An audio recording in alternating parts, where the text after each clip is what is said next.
All right, let's try this one more time. Go for it, Mr. Logan.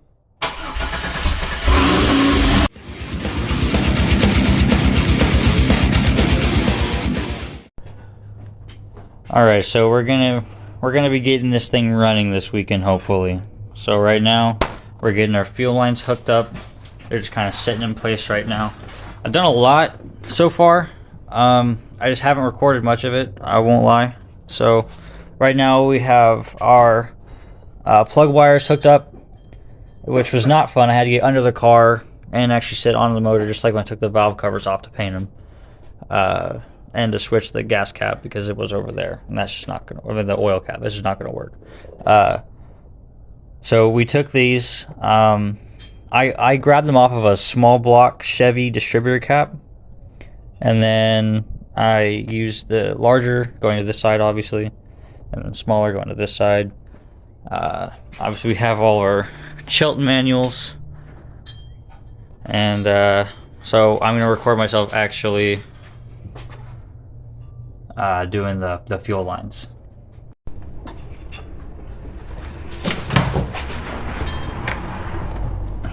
Just like a good plank ring.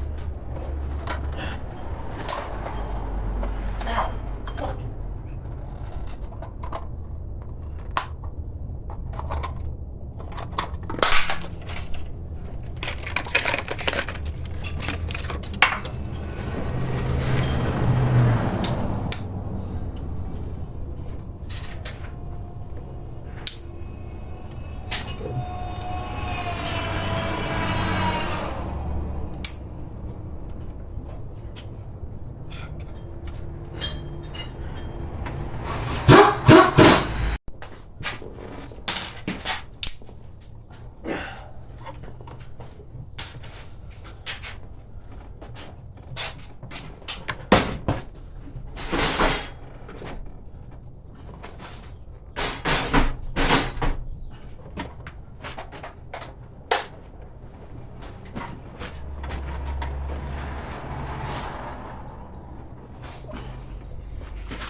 And then we're also going to be actually finally finished mounting the exhaust. We've had it mocked up in there, but we'd never actually had it finished because we needed to buy a gasket. Finally got the gasket, so we'll get that installed too today. And then we're also going to get all of this wiring sorted out, some of which wires that shouldn't be here that were added by the guy who owned it last. Other people's project cars are a nightmare, guys. I'm sure you know that already, though. Side note, finally got the brake lines hooked up too. I tried like hell to get these things mounted onto this bracket here, but it's so rusted that on the other side, as you can see, that whenever you try to actually push it through, it won't thread. So we're gonna have to rethread it and clean that up a bit. Still need to get some rust converter up here and get rid of this, but fine for now. Got our radiator hoses hooked up, and then we're gonna get this exhaust detached, and then we're gonna get the gasket on there. Don't know what it'll sound like, but equal length exhaust is the best option for a 3800 motor. All right, get in the car. Crank it over when I tell you to. All right, ready? Yep. Crank.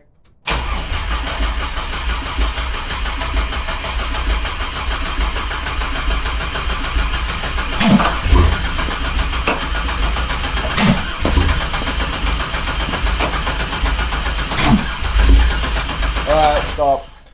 I smell not good smells. No, I think you got your firing order wrong somewhere. Think so? If it's actually bad, it's actually wrong. Yeah. Ready? Yeah. Do it.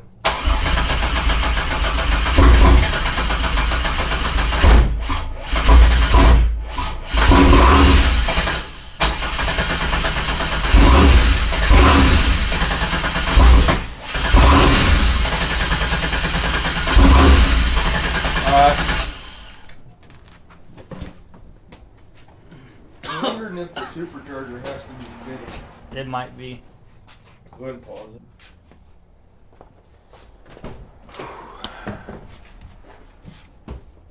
Alright, try it.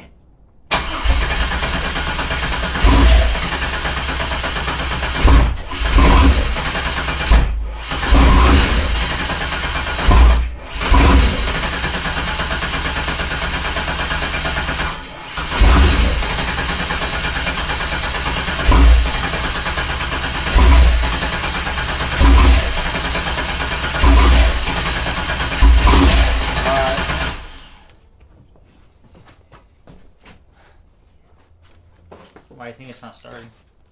Is it going? Yep. Alright, do it.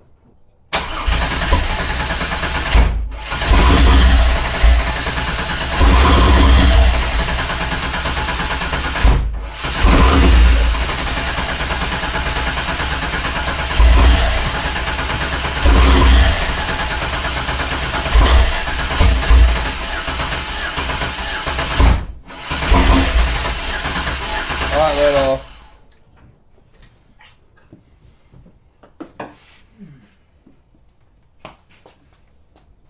Something.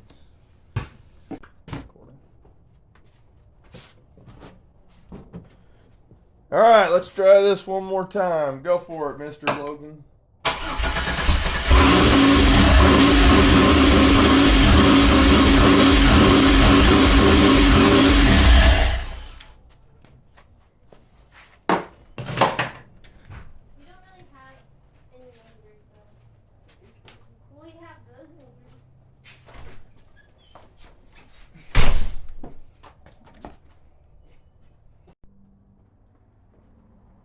Alright, so it's the next day after getting it running on starter fluid. So, for those of you who have done this type of stuff before, you know this is a big deal. That's just a couple steps away from getting it going. For those of you who haven't done this before, right now we don't have our fuel pump hooked up because the previous owner did a different kind of route to doing the fuel pump. I'm not quite sure what he was doing, if I'm being honest with you. Previous owner wiring, for any of you who want to get into project cars, is always a nightmare. So keep that in mind when going to buy a car. We also don't know if we even have the fuel pump relay or if it's been moved, because it's not where it's supposed to be if we have it. So we're trying to figure that out before because we have some, but we're trying to figure out if this car even has one before we add another one, just to make things easier and to prevent any issues that may occur. So right now there's no fuel, so that's why it only ran for a couple seconds, because it was running on starter fluid. So once we get that sorted out in this radiator, this last radiator hose and the heater hose, I think we'll be driving in the next 2 weeks. So that's the current progress update. Next day, next morning after getting it started. So yeah,